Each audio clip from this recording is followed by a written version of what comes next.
वंदे वंदे वंदे। केंद्रीय मंत्री और पंजाब के प्रभारी श्री गजेंद्र सिंह शेखावत जी, लोकसभा के प्रभारी श्री केवल सिंह ढिल्लों जी, भारतीय जनता पार्टी के जिला के अध्यक्ष श्री संजीव वशिष्ठ जी, पूर्व सांसद और राजस्थान से विधायक श्री महंत योगी बालकनाथ जी, राज्यसभा कोषाध्यक्ष सुखविंदर सिंह मोल्टी जी, राष्ट्रीय कार्यकारिणी सदस्य श्रीमती अमनजीत रामू वालिया जी, भारतीय जनता पार्टी के हमारे सभी पदाधिकारीगण, भारी संख्या में उपस्थित मेरे सभी आनंदपुर साहिब से जुड़े हुए सभी बहन और भाइयों, मैं पहले माता नैना की इस पावन धरा को गुरु तेग बहादुर जी महाराज जो सनातन की ढाल थे, दसम गुरु गोविंद सिंह जी महाराज जिन्होंने खालसा पंथ की स्थापना की थी और खालसा पंथ के सृजन स्थल तख्त श्री केसगढ़ साहिब जी को कोटि कोटि नमन करते हुए आप सबका मैं हृदय से अभिनंदन करता हूं, स्वागत करता हूं। बहनों और भाइयों, इसी धरा से गुरु गोविंद सिंह जी महाराज ने शंखनाद किया था कि सकल जगत में खालसा पंथ गाजे, जगे धर्म हिंदू तुरक धुंध भाजे। बहनों और भाइयों, यह जनसभा जिस संसदीय सीट में है वह शहीद आजम भगत सिंह की मातृभूमि खटकल कला की भूमि भी है। मैं इस भूमि को भी सत सत नमन करता हूं। बहनों और भाइयों, पंजाब ने देश को बहुत कुछ दिया। देश की सुरक्षा का ढाल पंजाब बना। विपरीत परिस्थितियों में भारत को संबल प्रदान करने का कार्य पंजाब ने किया था, लेकिन 70 वर्षों से देश ने, पंजाब ने जिन लोगों के हाथों में अपनी कमान सौंपी है, वे आज पंजाब को कहां लेकर के गए हैं। बहनों और भाइयों, एक और आप नए भारत का दर्शन कर रहे हैं। आत्मनिर्भर और विकसित भारत के निर्माण की दिशा में चल रहे प्रयासों को साक्षात दर्शन कर रहे हैं। एक भारत श्रेष्ठ भारत का दर्शन कर रहे हैं और दूसरी तरफ कभी भारत की सुरक्षा का ढाल पंजाब आज स्वयं बेहाल है। बहनों भाइयों, आपने देखा होगा अयोध्या में 500 वर्षों का इंतजार समाप्त हुआ। गुरु नानक देव जी से लेकर के गुरु गोविंद सिंह जी महाराज और निहंगों ने जिस अयोध्या में राम जन्मभूमि के लिए अग्रम पंक्ति में आकर के लड़ाई लड़े थे, आज उस अयोध्या में प्रभु रामलला विराजमान हो गए, भव्य राम मंदिर का निर्माण हो गया है।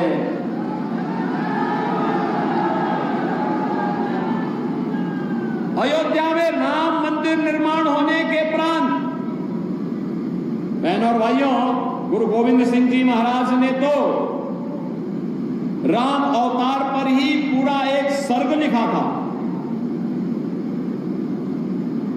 भगवान राम के प्रति कितनी आस्था थी यह शब्दों में व्यक्त नहीं किया जा सकता। एक तरफ भारतीय जनता पार्टी मोदी जी के नेतृत्व में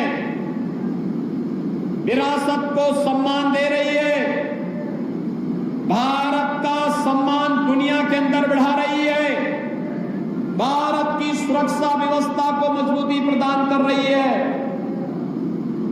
आज आप देख रहे होंगे दुनिया में कहीं कोई संकट आता है तो दुनिया भारत की ओर देखती है, मोदी जी की ओर देखती है। बहनों और भाइयों, याद करिए कांग्रेस की सरकार के समय जब सीमाओं से घुसपैठ होती थी, सीमाएं सुरक्षित नहीं थी,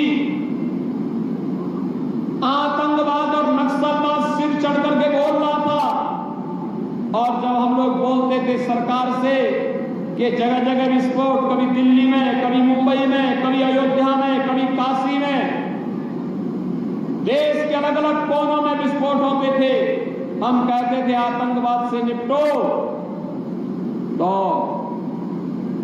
कांग्रेस नेतृत्व की सरकार कहती थी कि आतंकवाद तो सीमा पार से है। बहनों और भाइयों, सीमा पार के आतंकवाद के सामने घुटना टेकने वाली कांग्रेस नेतृत्व की सरकार आज उसको जनता जनार्दन के सामने जाने का कोई अधिकार नहीं है। आपने देखा होगा मोदी जी के नेतृत्व में 10 वर्षों में आतंकवाद समाप्त हुआ। अब तो कहीं आतिशबाजी भी आप करते होंगे। तो बहनों और भाइयों, आतिशबाजी करते समय अगर पटाखा जोर से फट जाए तो पाकिस्तान पहले सफाई देता, कहता साहब मेरा हाथ नहीं है, क्योंकि उसे मालूम है ये नया भारत है, छेड़ेगा नहीं। लेकिन अगर कोई छेड़ेगा तो उसको छोड़ेगा भी नहीं। आज भयभीत है, भारत की ताकत से घबराया हुआ है और इसीलिए यूएन में जाके कहता है साहब भारत तो पाकिस्तान के अंदर घुस करके मार रहा है, हमारी जान बचाओ। आज पाकिस्तान ऐसे ही गिड़गिड़ा रहा है जैसे यूपी के माफिया आज गिड़गिड़ा के कहते हैं कि साहब एक बार जान बख्श दो। बस यूपी के माफिया कैसे कहते हैं साहब जान बख्श दो एक बार, बस गले में तख्ती लटका के जाते हैं थाने में, कहते हैं साहब जान बख्श दो, थैली लगा के पेट भर दूंगा, लेकिन किसी के साथ अब अन्याय और शोषण नहीं करूंगा। बहनों और भाइयों, आज भारत अपने नागरिकों को सुरक्षा दे रहा है मोदी जी के नेतृत्व में। विकास के बड़े बड़े कार्य हो रहे हैं, 4 लेन, 6 लेन, 12 लेन के हाईवे बन रहे हैं। ट्रेन केवल अब मीटर गेज नहीं है, अब तो ब्रॉड गेज की है, बुलेट स्पीड से चलने वाली ट्रेन है। वंदे भारत, अमृत भारत, नमो भारत के रूप में ट्रेन की सुविधा है। IIT है, IIM है, IIIT है, NIT है, वर्ल्ड क्लास यूनिवर्सिटी है और साथ साथ शुद्ध पेयजल की आपूर्ति के लिए मोदी जी ने घोषणा की है, हर घर नल पहुंचाएंगे, शुद्ध पेयजल की आपूर्ति हर नागरिक को पहुंचाने का काम करेंगे। गरीबों के लिए अन्न की योजना, फ्री में ration, one nation one ration card, 60 crore लोगों को 5 लाख रुपए प्रतिवर्ष मुफ्त में उपचार का कार्ड, या 12 करोड़ किसानों को किसान सम्मान निधि का लाभ हो, या गरीबों के घर में शौचालय का निर्माण, उज्ज्वला योजना का कनेक्शन हो, या 4 करोड़ गरीबों के लिए एक मकान देने का कार्य। मोदी जी ने घोषणा की है 4 जून को जब फिर एक बार मोदी सरकार बनेगी तो 70 वर्ष से ऊपर के प्रत्येक बुजुर्ग को 5 लाख रुपए प्रतिवर्ष उपचार के लिए फ्री में उपलब्ध करवाने का काम करेंगे। जितने भी गरीब परिवार हैं इनके लिए अगले 5 वर्ष के अंदर एक आवास बन करके तैयार हो जाएगा। एक तरफ सम्मान भी है, सुरक्षा भी है, विकास भी है और अयोध्या में रामलला का भव्य मंदिर का निर्माण भी है, तो करतारपुर साहिब का कॉरिडोर भी है। गुरु गोविंद सिंह जी महाराज के 4 साहबजादों ने, जिन्होंने सरहिंद के लिए अपने आप को बलिदान किया था, उनके नाम पर 26 दिसंबर की तिथि को वीर बाल दिवस के रूप में मनाने का कार्यक्रम भी मोदी जी ने पूरे देश के अंदर घोषित किया है। एक तरफ मोदी जी के नेतृत्व में नए भारत में सब हो रहा है और दूसरी तरफ बहनों और भाइयों कांग्रेस और आम आदमी पार्टी का ये गठबंधन, दिल्ली में दोनों एक दूसरे को पानी पी पी करके गाली दे रहे हैं। पंजाब में आकर के लूटने के लिए और पंजाब को बर्बाद करने के लिए दोनों ने गठजोड़ कर दिया है। बहनों और भाइयों, मैं तो केवल आपसे कहने के लिए आया हूं, ये कांग्रेस और आम आदमी पार्टी का जो गठबंधन है पंजाब में, ये पंजाब को पुराने दौर में ले जाने की कुछ सी चेष्टा का हिस्सा है। ये पंजाब के अंदर गुरु भूमि को फिर से ये लोग आतंकवाद की ओर धकेलने की साजिश कर रहे हैं और इसीलिए इन्होंने माफिया पाले हुए हैं। कहीं माइनिंग माफिया, कहीं सैंड माफिया, कहीं भू माफिया, कहीं कैटल माफिया, कहीं ड्रग माफिया। बहनों और भाइयों, 2017 के पहले जब उत्तर प्रदेश में दूसरी सरकारें थी, उत्तर प्रदेश में भी माफिया इसी प्रकार से हावी थी।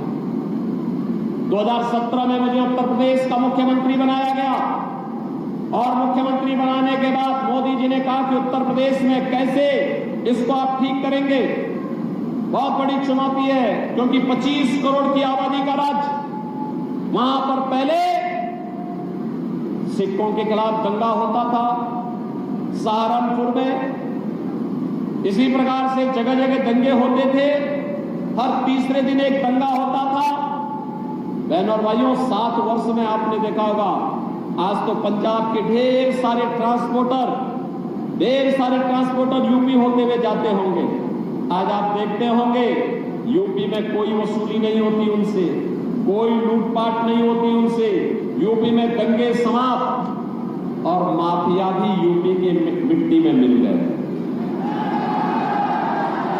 अब यूपी में माफिया नहीं, अब यूपी में महोत्सव होता है। गुरु नानक देव जी का प्रकाशोत्सव, गुरु तेग बहादुर जी का बलिदानी दिवस, वीर बाल दिवस, जन्माष्टमी, शिवरात्रि, दीपोत्सव, देव दीपावली, रंग उत्सव, ये आज यूपी की पहचान बन गई है। और बहनों और भाइयों, मैं इसीलिए आपसे कहने के लिए आया हूं, ये कांग्रेस और आम आदमी पार्टी का गठबंधन ये पंजाब को अराजकता की ओर ले जाने की साजिश का हिस्सा है। इसको पूरी तरह खारिज कराने के लिए ही आपसे अपील करने के लिए मैं आया हूं। मैं तो यहां पर सुभाष शर्मा जी को अपने बुलडोजर का चाबी देने के लिए आया हूं कि वे पंजाब के अंदर जीत के जाइए, अगली सरकार बीजेपी की बनाइए और बीजेपी की सरकार पंजाब में बनाइए और जितने बुलडोजर चाहिए मैं यूपी से भेज देता हूं, हमारे पास उसकी विशेषज्ञता है। आप देखना बीजेपी की सरकार बनते ही, बहनों और भाइयों, मैं आपको आश्वस्त करने के लिए आया हूं, बीजेपी की सरकार बनते ही अगले 48 घंटे के अंदर drug mafia, sand mafia, cattle mafia और भू माफिया की कमर तोड़ करके यहां के नौजवानों के भविष्य के साथ खिलवाड़ करने वालों की संपत्ति को जब्त करवा करके गरीबों के मकान वहां पर बनाने का काम भारतीय जनता पार्टी की सरकार करेगी। और इसीलिए मैं आपसे अपील करने के लिए आया हूं, ये कांग्रेस और आम आदमी पार्टी नाम ही आम आदमी नाम रखा है इसने। मैंने अपने जीवन में इतनी झूठ बोलने वाली पार्टी देखी ही नहीं। यानी जो कहती थी, डंके की चोट पे घोषणा करती थी कि हम ईमानदार पार्टी है, भारत की पहली राजनीतिक पार्टी है जिसपे भ्रष्टाचार का आरोप लगा है और भ्रष्टाचार के आरोप में जिसके खिलाफ चार्जशीट दाखिल हुई है, जिसके 1 दर्जन से ज्यादा नेता जेल में हैं या बेल पर हैं।